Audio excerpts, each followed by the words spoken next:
당신은 자식들을 위해 평생을 바쳤는데 그들에게 버림받는다면 어떻게 하시겠습니까? 제 이름은 최미자입니다. 올해 78, 남편과 40년을 함께 살았고 두 아들을 키우기 위해 젊음을 모두 바쳤습니다. 하지만 남편이 떠난 그날 제 인생도 무너져 내렸죠. 장례식장에서 큰 아들은 저를 길거리로 내쫓았고 둘째는 눈도 마주치지 않은 채 등을 돌렸습니다. 오늘 저는 제가 겪은 이야기를 들려드리려 합니다. 자식들의 배신, 그리고 한 어머니의 처절한 복수를. 구독, 좋아요, 알림 설정해 두시면 사연을 놓치지 않고 빠르게 만나보실 수 있습니다. 남편이 떠난 건 작년 겨울이었습니다.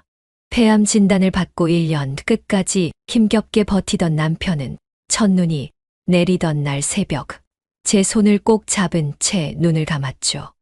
여보, 미안해요. 먼저 가서. 그게 남편의 마지막 말이었습니다. 장례식장은 평소보다 쌀쌀했습니다. 하지만 제 마음보다 차가울 순 없었겠죠.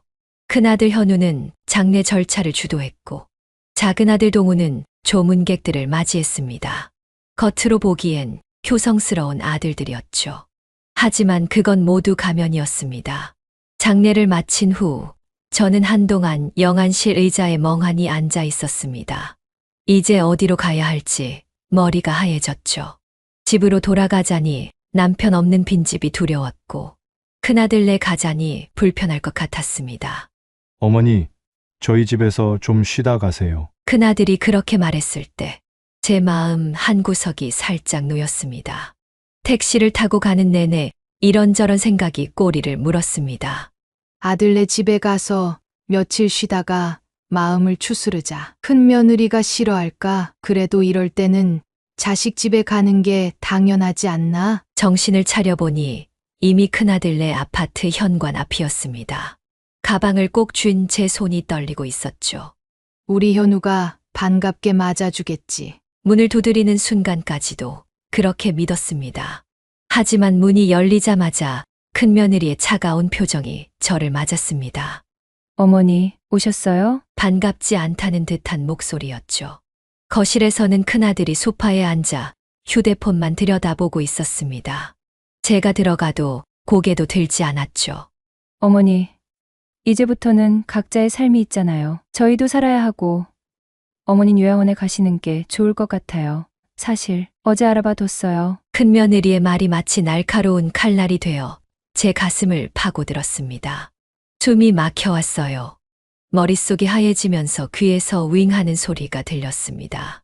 그동안 아들들 뒷바라지하느라 모아둔 돈도 남편과 함께 살던 집도 모두 큰아들 앞으로 되어 있다는 사실이 이제야 무겁게 다가왔습니다. 남편이 아들이니까 믿어도 된다며 서류에 도장 찍게 했을 때 저는 왜 한 번도 의심하지 않았을까요? 이제 와서 후회해봤자 소용없는 일이었습니다. 어머니, 우리가 알아본 요양원이 있어요. 거기 가시면 편하실 거예요. 큰며느리의 말이 끝나기도 전에 저는 자리에서 일어났습니다. 다리가 후들거렸지만 마지막 자존심만은 지키고 싶었습니다. 알았다. 알았어. 떨리는 목소리로 그 말만 되풀이하며 현관으로 향했습니다. 밤 공기가 차가웠습니다. 아파트 입구에서 한참을 서성이다가 문득 동우 생각이 났습니다. 작은 아들이라도 찾아가 볼까? 하지만 곧 그 생각을 지웠습니다. 둘째라고 다를까요? 평소 형 말만 듣던 아이인데 거절당하고 싶지 않았습니다. 더 이상의 상처는 감당할 자신이 없었어요. 그날 밤 한 평도 안 되는 고시원방에 누워 천장을 바라보며 생각했습니다. 이대로 당할 순 없다. 내가 버린 게 얼마인데, 내가 희생한 게 얼마인데. 분노와 배신감이 가슴 속에서 끓어올랐습니다. 이제 저는 달라질 겁니다. 더 이상 착하기만 한 어머니로 살지 않을 거예요. 자식들이 저를 버렸다면 저는 그들에게 제가 어떤 사람인지 보여줄 겁니다. 이제 제 이야기가 시작됩니다. 복수는 나이를 가리지 않으니까요. 고시원에서의 첫날 밤은 눈물로 지새웠습니다. 40년을 함께 살던 집에서 쫓겨나 이런 좁은 방에 누워 있자니 가슴이 찢어질 것만 같았죠. 창문도 없는 이 작은 방에서 저는 제 인생을 돌아보기 시작했습니다. 23세 결혼해서 첫 아이를 낳고 25세 둘째를 낳았죠. 남편은 월급쟁이였지만 아이들 교육비를 대기엔 턱없이 부족했습니다. 우리 애들은 꼭 대학까지 보내야 해요. 그 한마디에 저는 장사를 시작했죠. 새벽 3시면 일어나 시장에 나가 반찬을 만들고 아침이면 도시락을 팔았습니다. 점심때는 식당 일을 도왔고 저녁엔 치킨집에서 서빙을 했죠. 잠자는 시간 빼고는 쉬지 않고 일했습니다. 손이 트고 갈라져도 허리가 끊어질 것 같아도 저는 멈추지 않았어요. 현우가 서울대 의대에 합격했을 때 그 기쁨은 말로 표현할 수 없었습니다. 동우도 연세대 경영학과에 들어갔죠. 그때 제 나이 45이었습니다. 하지만 그게 끝이 아니었죠. 의대 등록금에 생활비, 영어학원비에 해외 연수비까지. 살림살이는 점점 더 빠듯해졌습니다. 남편 월급은 대출이자 갚는데 다 들어갔고 저는 더 많은 일을 해야 했죠. 새벽엔 건물 청소, 낮엔 식당일, 밤엔 노래방 도우미까지. 체면이고 자존심이고 다 내려놓았습니다. 엄마, 이제 그만하시지? 아들들이 가끔 그렇게 물었죠. 하지만 그땐 이미 늦었습니다. 병원비로 날린 적금, 결혼자금으로 빌려준 전세금, 사업 미천으로 준 비상금까지. 아들들은 끝없이 돈을 요구했고 저는 거절하지 못했습니다. 나중에 효도할게, 엄마. 그 한마디면 또 무너졌으니까요. 이제 와서 생각해보니 제가 그들을 너무 쉽게 믿었던 걸까요? 아니면 제가 너무 바보같이 살았던 걸까요? 고시원 벽에 기대어 앉아 저는 깨달았습니다. 제가 평생 모은 돈은 5억이 넘었다는 걸. 그리고 그 돈이 모두 큰아들 통장으로 들어갔다는 걸. 남편 명의의 집도, 땀 흘려 일구어낸 가게도 모두 큰아들 앞으로 되어 있다는 걸. 어머니, 우리가 알아서 잘할게요. 그 말만 믿고 도장 찍어준 게 얼마나 어리석었는지. 고시원 구석에 쪼그려 앉아 저는 한없이 눈물만 흘렸습니다. 평생을 바쳐 키운 자식들에게 이렇게 버림받다니 너무 억울했습니다. 하지만 이제 어떻게 살아가야 할지 막막하기만 했어요. 돈도 없고 의지할 곳도 없고 내일은 또 어디서 잠을 자야 하나? 앞으로 어떻게 살아가야 하나? 이런 생각들이 머릿속을 빙빙 돌았습니다. 칠순이 넘은 나이에 혼자가 되어버린 현실이 마치 깊은 늪에 빠진 것처럼 답답하게 느껴졌습니다. 고시원에서의 일주일은 악몽 같았습니다. 밤마다 잠을 설치며 식은땀을 흘렸고 아침이면 멍한 채로 창가에 앉아있곤 했죠. 그러던 어느 날 고시원 옆방에 사는 할머니가 문을 두드렸습니다. 이웃사촌이라고 하면서 도시락을 들고 오셨죠. 혼자 계신 것 같아서 내가 김치찌개 좀 끓여왔어요. 김말순 할머니였습니다. 그분도 저처럼 자식들에게 버림받은 처지더군요. 울지 마세요. 세상에 우리만 이런 거 아니에요. 말순 할머니는 제 등을 가만히 쓰다듬어 주셨습니다. 그날 저녁 말순 할머니는 저를 노인정으로 데려갔습니다. 거기서 만난 분들 중에는 저와 비슷한 처지의 할머니들이 많았어요. 우리 아들은 재산 다 빼앗고 미국으로 도망갔어. 우리 딸은 정신병원에 강제로 넣으려고 했지. 난 집문서 다 뺏기고 길거리에 나 앉았었어. 그분들의 이야기를 들으며 깨달았습니다. 제가 혼자가 아니라는 거요. 그 중에서 박영자 할머니는 특별했습니다. 은퇴한 변호사였던 아들을 둔 분이었는데 자식들에게 재산을 빼앗긴 노인들을 위해 무료 법률 상담을 해주고 계셨거든요. 최미자 씨, 힘내요. 우리가 도와줄게요. 영자 할머니의 그 말에 처음으로 희망이 보였습니다. 영자 할머니는 제 상황을 꼼꼼히 듣고는 법적 대응이 가능하다고 했습니다. 미자 씨, 재산을 강제로 빼앗긴 거나 다름없잖아요. 법적으로 충분히 다툴 수 있어요. 영자 할머니의 말씀에 제 마음이 복잡해졌습니다. 그날 밤 좁은 고시원 방에서 뜬 눈으로 밤을 지새웠어요. 머릿속이 마치 소용돌이 치는 것 같았습니다. 내가 정말 자식들을 고소해야 하나? 그래도 내 뱃속에서 나온 자식들인데 내가 이러다 세상 사람들한테 손가락질 받는 건 아닐까? 아무리 자식이 잘못했다 해도 법정에서 다투는 건 너무 지독한 일 같았습니다.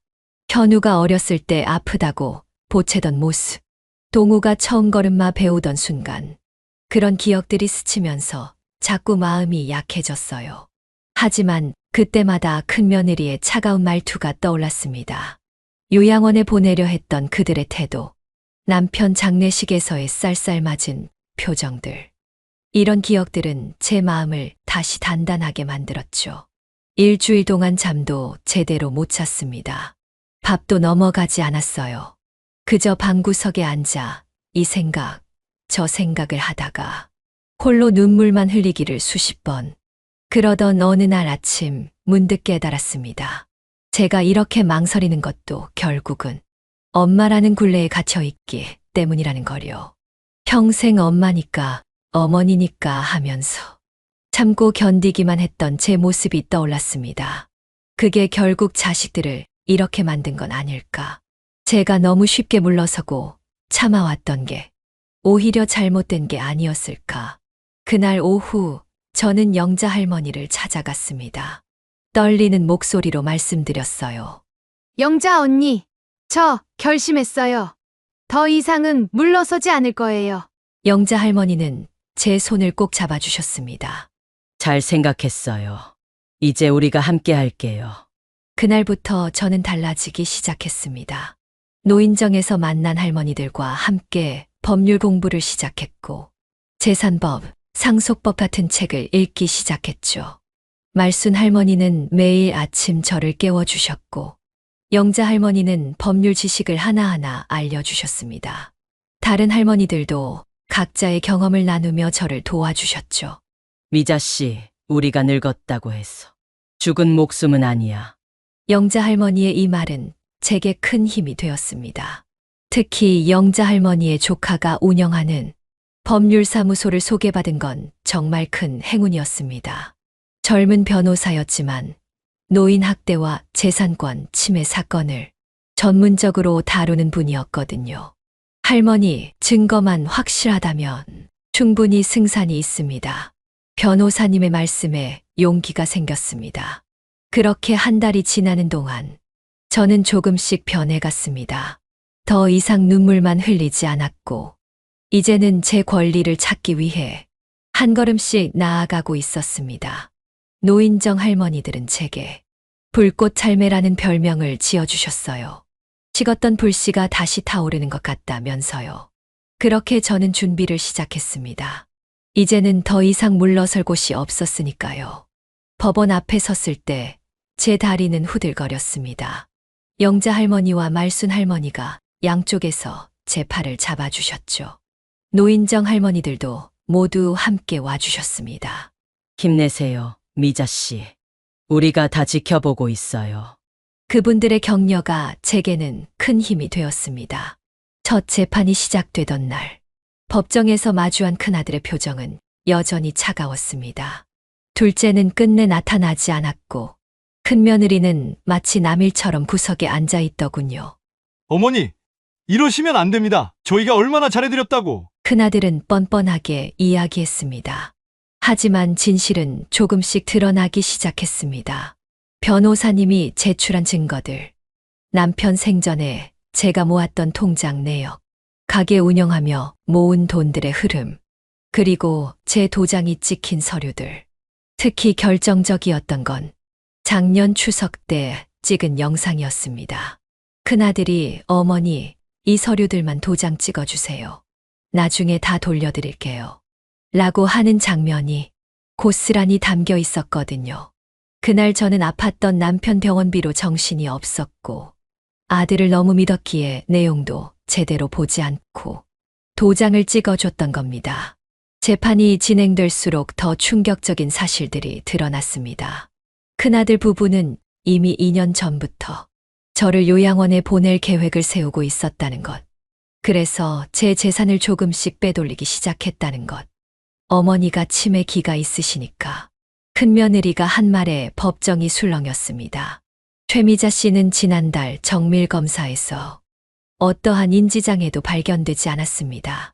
변호사님이 의료진단서를 제출하자 큰며느리의 얼굴이 창백해졌습니다. 그제서야 알게 된 사실들이 있었습니다. 제가 모은 돈으로 큰아들 부부는 이미 제주도에 펜션을 샀다는 것, 둘째는 그 대가로 새 차를 받았다는 것. 이건 단순한 재산 문제가 아닙니다. 명백한 노인학대이자 사기 사건입니다. 변호사님의 단호한 목소리가 법정에 울렸습니다. 재판장님은 증거들을 하나하나 꼼꼼히 살펴보셨습니다. 한 달, 두 달, 재판이 계속될수록 자식들의 거짓말은 하나씩 무너져 갔습니다. 그 과정은 결코 쉽지 않았습니다. 매일 밤 악몽에 시달렸고 자식들 얼굴을 마주할 때마다 가슴이 무너지는 것 같았습니다. 하지만 이제는 돌아갈 수 없었습니다.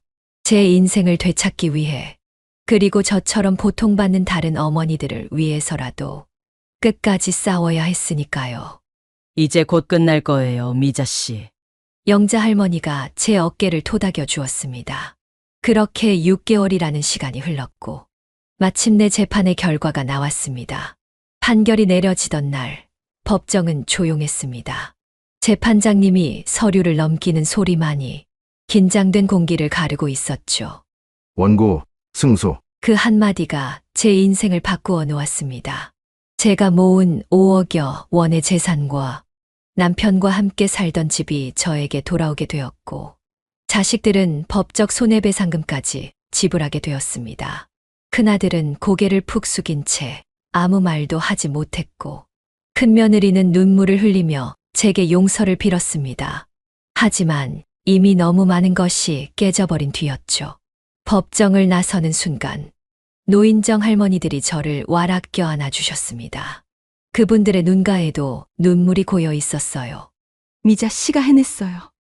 우리 불꽃 할매가 해냈다.